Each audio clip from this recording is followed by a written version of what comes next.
ভাঙছে ভোটের মাঠে টাকার খেলার পুরনো রীতি। ভোটার প্রতি সর্বোচ্চ 10 টাকা পর্যন্ত খরচ করতে পারবেন প্রার্থী। জোট নয়, নির্বাচনী সমঝোতা করবে জামায়াত মন্তব্য দলের আমিরের। এনসিপির জন্য বিএনপি আসন ছাড়ার গুঞ্জন। কক্সবাজারের সড়ক দুর্ঘটনায় একই পরিবারের 5 জন নিহত, আহত আরো 2 জন, জানা যায়নি পরিচয়।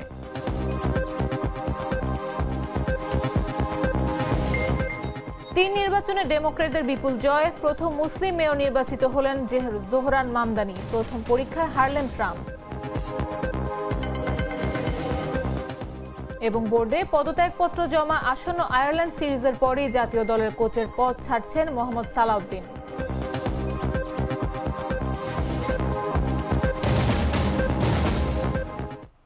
দুপুর 1টা নিউজে সবাইকে আমন্ত্রণ। সাথে আছে আমি নাফিস আব্দুল্লাহ। লাল সরিষার দানা থেকে তৈরি হয় প্রাণ সরিষার তেল, আসল ঝাঁঝে আসল স্বাদে। ভোটের মাঠে এবার নতুন নিয়ম, নতুন রাজনীতি। কোটি টাকার প্রচারণা নয়, এবার মন জয় করতে হবে মাত্র 10 টাকায়। নির্বাচন কমিশনের নতুন নির্দেশনায় বদলে যাচ্ছে প্রচারণার ধরন, কমছে খরচের লাগাম। তবে সীমিত বাজেটে কতটা সম্ভব ভোটারদের মন জয়, সেই প্রশ্ন এখন আলোচনায়। বিস্তারিত জাগো ডেস্ক রিপোর্টে। দেশের রাজনীতিতে ভোট মানেই উৎসবের আমেজ। বড় বড় সমাবেশ, ব্যানার ফেস্টুনে ভরা শহর থেকে গ্রাম, প্রার্থীদের ব্যস্ত দৌড়ঝাঁপ আর ভোটারদের মন জয়ে নানা আয়োজন। সেই সঙ্গে ভোটের মাঠে টাকার খেলার পুরনো রীতি। নির্বাচনে কোটি টাকার বাজেটে প্রচারণা চালানো যেন এক অঘোষিত রীতি। গাড়ি, বাইকে শোভাযাত্রা, টি শার্ট, পোস্টার, এমনকি খাবার বিতরণ, সব মিলিয়ে প্রচারণা যেন হয়ে উঠত এক উৎসব। কিন্তু এবার নির্বাচন কমিশনের নতুন নির্দেশনায় বদলে গেছে সেই প্রেক্ষাপট। নির্বাচন কমিশনের নতুন নির্দেশনায় একজন প্রার্থী ভোটার প্রতি সর্বোচ্চ 10 টাকা পর্যন্ত খরচ করতে পারবেন। এর থেকে বেশি খরচ করলে ওই প্রার্থীর বিরুদ্ধে আইনানুগ ব্যবস্থা নিতে পারবে নির্বাচন কমিশন। অর্থাৎ খরচে লাগাম টানতে এবার বাধ্য হচ্ছেন প্রার্থীরা।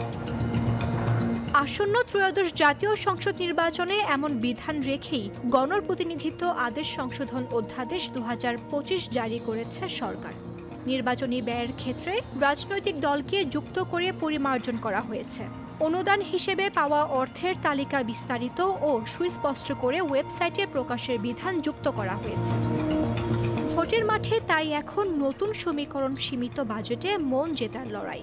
প্রশ্ন এখন, টাকার রাজনীতি থেকে বের হয়ে জিতবে কি 10 টাকার গণতন্ত্র? মামদুহা রাইসা, জাগো নিউজ। আগামী জাতীয় সংসদ নির্বাচনে জামাতে ইসলামী কোনো জোট গঠন করবে না বলে জানিয়েছেন দলটির আমির ডক্টর শফিকুর রহমান। একই সঙ্গে আওয়ামী লীগের জাতীয় নির্বাচনে অংশ নেওয়ার সুযোগ নেই বলেও মন্তব্য করেন তিনি। বুধবার সকালে সিলেট ওসমানী আন্তর্জাতিক বিমানবন্দরে এই মন্তব্য করেন জামাতে আমির। ফেব্রুয়ারিতে নির্বাচন আদায় করে নেবেন উল্লেখ করে জামাত আমির বলেন, নির্বাচন না হলে নানা ধরনের বিশৃঙ্খলা সৃষ্টি হতে পারে। এ সময় গণভোট নিয়ে জামাতের আগের অবস্থান পুনর্ব্যক্ত করেন তিনি। শফিকুর রহমান তৃতীয়বারের মতো দলের সর্বোচ্চ পদে নির্বাচিত হওয়ার পর প্রথমবারের মতো সিলেটে এলেন। সেখানে তিনি জেলা ও মহানগর জামায়াত আয়োজিত পৃথক সাংগঠনিক কর্মসূচিতে অংশগ্রহণ করবেন। নতুন রাজনৈতিক দল জাতীয় নাগরিক পার্টির সঙ্গে যদি বিএনপির জোট চূড়ান্ত হয়, তাহলে তাদের জন্য 8 থেকে 10টি আসন বিএনপি ছাড়তে পারে বলে বিভিন্ন সূত্রে গুঞ্জন শোনা যাচ্ছে। ত্রয়োদশ জাতীয় সংসদ নির্বাচনের সম্ভাব্য প্রার্থী ঘোষণা করেছে বিএনপি। এর মধ্যে 237টি আসনে প্রার্থী ঘোষণা করা হয় সোমবার। পরে একটি স্থগিত করা হয়েছে। বাকি 63টির মধ্যে জোট ও শরিকদের জন্য বরাদ্দ দেওয়ার কথা রয়েছে। শোনা যাচ্ছে এনসিপির জন্য 8 থেকে 10টি আসন ছাড়তে পারে দলটি। এদিকে দেশের সার্বিক সংস্কার ও নাগরিক অধিকার বাস্তবায়নে আন্তরিক রাজনৈতিক দলগুলোর সঙ্গে আগামী নির্বাচনে জোট গঠনের প্রস্তুতি নিচ্ছে জাতীয় নাগরিক পার্টি।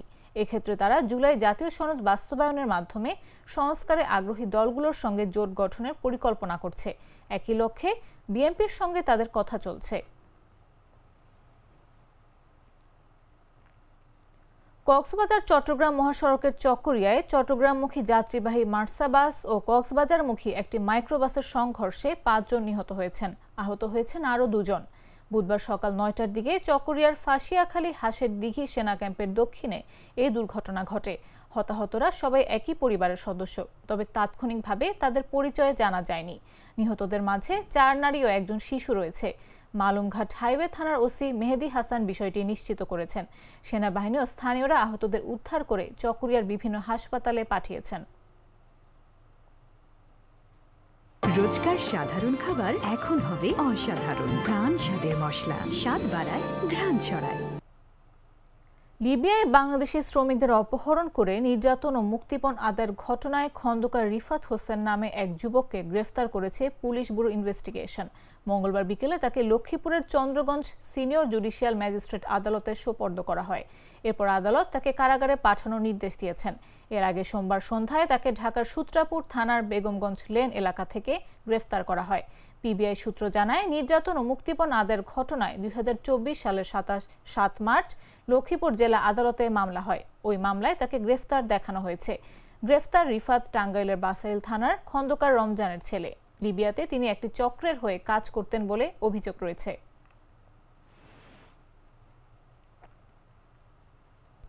গঙ্গা স্নান বা পুণ্য স্নানের মধ্য দিয়ে পটুয়াখালীর কুয়াকাটায় শেষ হয়েছে রাস উৎসবের মূল আনুষ্ঠানিকতা। বুধবার ভোর 6টায় জাগতিক সব পাপ মোচনের আশায় সৈকতের নোনা জলে গা ভাসিয়ে এ গঙ্গা স্নান সম্পন্ন করেন হিন্দু ধর্মাবলম্বীরা। স্নানের আগে সৈকতে মোমবাতি, আগরবাতি, বেলপাতা, ফুল, ধান, দুর্বা, হরিতকি, ডাব, কলা, তেল ও সিঁদুর সমুদ্রের জলে অর্পণ করেন সনাতনী নারীরা। এ সময় উলুধ্বনি ও মন্ত্রপাঠে মুখর হয়ে ওঠে পুরো সৈকত। এছাড়া মাথা ন্যাড়া সহ প্রায়শ্চিত্ত ও পিণ্ডদান করেন অনেক মানতকারী। এর আগে রাতভর কুয়াকাটা শ্রী শ্রী রাধাকৃষ্ণ মন্দিরে পূজার্চনা, সঙ্গীতানুষ্ঠান ও মহানাম কীর্তনে মেতে ওঠেন সনাতনীরা। মঙ্গলবার সন্ধ্যায় অধিবাসের মধ্য দিয়ে এই উৎসব শুরু হয়ে বৃহস্পতিবার সকালে সমুদ্র স্নানের মধ্য দিয়ে এর সমাপ্তি ঘটবে। রাস পূজায় অংশ নিতে পুণ্যার্থীদের ভিড়ের পাশাপাশি পর্যটকদের পদচারণা ছিল চোখে পড়ার মতো। এই উৎসবকে নির্বিঘ্ন করতে আইন শৃঙ্খলা বাহিনীর পক্ষ থেকে রয়েছে কঠোর নজরদারি।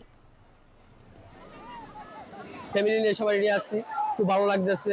ওরা ঘুরতেছে, ফিরতেছে, কেনাকাটা করতেছে, ঠিক আছে, এই আর কি। গঙ্গা স্নান আমাদের করার উদ্দেশ্য হচ্ছে আমাদের এই গঙ্গা স্নানগুলো যত আমরা যে সবে পাপ রাশি আছে, আমরা গঙ্গা মার আর কাছে প্রার্থনা করে যাতে মা আমাদের এই সর্বপাপ থেকে মুক্তি দান করে, এই আশা নিয়েই আমরা এখানে আসছি। পুণ্যার্থীদের যাতে স্নানে এবং তাদের আনন্দ উৎসবে বা ধর্মীয় কাজে কোনো ধরনের কোনো সমস্যা না হয় সে বিষয়টি মাথায় রেখে টুরিস্ট পুলিশ সাদা পোশাকে এবং পোশাকে পুলিশ।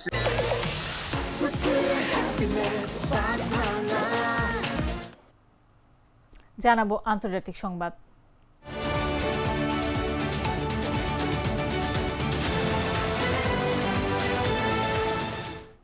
মার্কিন প্রেসিডেন্ট ডোনাল্ড ট্রাম্পের দ্বিতীয় মেয়াদকালে দেশটিতে অনুষ্ঠিত প্রথম বড় 3টি নির্বাচনে ডেমোক্র্যাটরা বিপুল জয় পেয়েছেন। যদিও নির্বাচনগুলোর ব্যালটে ট্রাম্পের নাম ছিল না, কিন্তু এসব নির্বাচনে তাকে একজন অদৃশ্য প্রার্থী মনে করা হচ্ছিল। মার্কিন সংবাদ মাধ্যম সিএনএন বলছে, ট্রাম্পের জন্য এসব নির্বাচন ছিল এক ধরনের পরীক্ষা। ট্রাম্পের দ্বিতীয় মেয়াদে প্রথম বড় কোনো রাজনৈতিক পরীক্ষামূলক নির্বাচন এগুলো। আর যে ফলাফল এসেছে তা বলছে প্রথম বড় এই পরীক্ষায় ট্রাম্প হেরে গেছেন। মঙ্গলবার যুক্তরাষ্ট্রের নিউ ইয়র্কে মেয়র নির্বাচিত হয়। যুক্তরাষ্ট্রের নিউ জার্সি ও ভার্জিনিয়ায় হয় গভর্নর নির্বাচন। এই 3 নির্বাচনে ডেমোক্র্যাটরা দারুণ জয় পেয়েছেন। আগামী বছরের নভেম্বরে মধ্যবর্তী নির্বাচনে ক্ষমতাসীন দল হিসেবে রিপাবলিকান পার্টি বড় রকমের বিপর্যয়ের সম্মুখীন হতে পারে। এই বিপর্যয় ঠেকাতে ট্রাম্পের নির্দেশে টেক্সাসের নির্বাচনী ম্যাপ ঢেলে সাজানো হয়েছে, যার ফলে রিপাবলিকান পার্টি কংগ্রেসে আরও 5টি আসন নিজেদের দখলে আনতে সক্ষম হবে বলে ভাবা হচ্ছে। এই সিদ্ধান্তের পাল্টা ব্যবস্থা হিসেবে ব্লু স্টেট ক্যালিফোর্নিয়ার গভর্নর নিউস্যামের নির্দেশে নির্বাচনী ম্যাপ বদলানোর উদ্যোগ নেওয়া হয়। এখন সেখানে ডেমোক্রেটিক পার্টির জন্য কংগ্রেসের 5টি আসনে বিজয়ের সম্ভাবনা তৈরি হতে যাচ্ছে।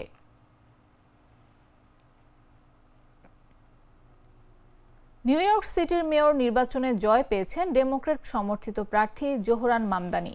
এর মাধ্যমে প্রথম মুসলিম মেয়র পেল নিউ ইয়র্কবাসী। 34 বছর বয়সী কুইন্সের অঙ্গরাজ্য আইন প্রণেতা জোহরান মামদানি হবেন নিউ ইয়র্ক সিটির 111তম মেয়র। এর আগে নিউ ইয়র্কের মেয়র নির্বাচনে নিজের ভোট দেওয়ার পর সাংবাদিকদের সঙ্গে কথা বলেন ডেমোক্র্যাট সমর্থিত প্রার্থী জোহরান মামদানি। এ সময় তিনি জয়ের ব্যাপারে আশাবাদ ব্যক্ত করেন। তিনি বলেন, আমরা আমাদের শহরে ইতিহাস গড়ার দ্বার প্রান্তে আছি, একই সঙ্গে পুরনো রাজনীতিকে বিদায় জানানোরও দ্বার প্রান্তে। ডোনাল্ড ট্রাম্প নির্বাচনে জিতলে ফেডারেল তহবিল আটকে দেওয়ার হুমকির বিষয়ে প্রশ্ন করা হলে মামদানি বলেন, আমি শহরের প্রাপ্য প্রতিটি ডলার আদায়ের জন্য লড়াই করতে মুখিয়ে আছি।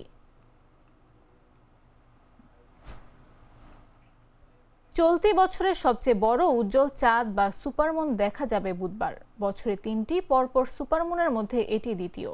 সুপারমুন ঘটে তখন চাঁদ নিজেদের কক্ষপথে ঘুরতে ঘুরতে পৃথিবীর সবচেয়ে কাছে আসে। সেই সময় পূর্ণিমা হয়, আর ওই সময় চাঁদ সাধারণ সময়ের তুলনায় অনেক বড় আর ঝলমলে দেখায়। এই দিন চাঁদ পৃথিবী থেকে প্রায় 3,57,000 কিলোমিটার দূরত্বে থাকবে, যা 2025 সালের সবচেয়ে কাছে আসা পরিপূর্ণ চাঁদ। সবচেয়ে ভালোভাবে চাঁদ দেখা যাবে সূর্যাস্তের সময়, যখন এটি পূর্ব আকাশে উঠবে। রাত যত এগোবে চাঁদ আকাশের উচ্চতায় উঠবে, তখন এটি ছোট মনে হতে পারে, কিন্তু প্রকৃতপক্ষে চাঁদের আকার এবং উজ্জ্বলতা অপরিবর্তিত থাকবে।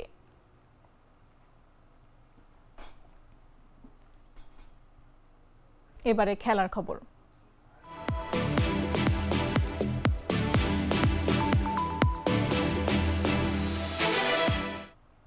নানা আলোচনা সমালোচনার পর অবশেষে পদত্যাগ করতে যাচ্ছেন বাংলাদেশ জাতীয় দলের সিনিয়র সহকারী কোচ মোহাম্মদ সালাউদ্দিন।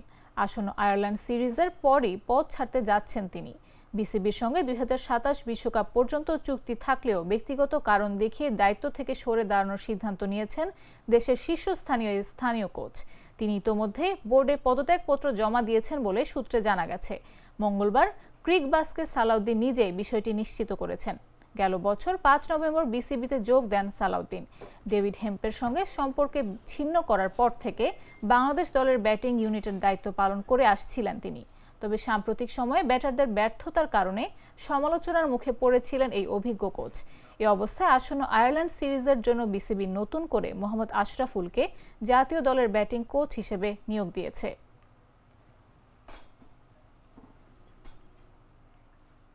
সংবাদ শেষ করার আগে শিরোনামগুলো জানিয়ে দিচ্ছি আরো একবার।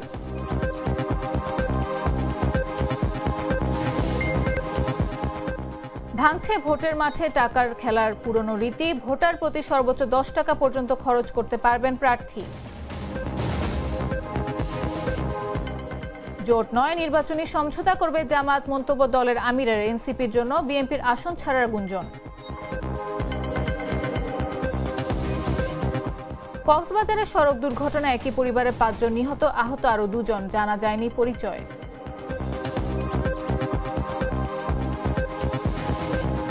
তিন নির্বাচনে ডেমোক্রেটদের বিপুল জয়, প্রথম মুসলিম মেয়র নির্বাচিত হলেন জোহরান মামদানি, প্রথম পরীক্ষায় হারলেন ট্রাম্প।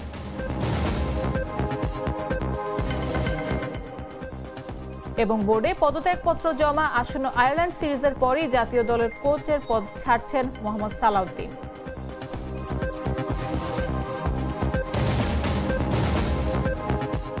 দর্শক, এই ছিল এখনকার মতো। প্রতি মুহূর্তে সর্বশেষ খবর পেতে ভিজিট করুন jagonews24.com, ফলো করুন আমাদের ভেরিফাইড ফেসবুক পেজ এবং সাবস্ক্রাইব করুন জাগো নিউজের ইউটিউব চ্যানেল। এতক্ষণ সাথে থাকার জন্য ধন্যবাদ সবাইকে।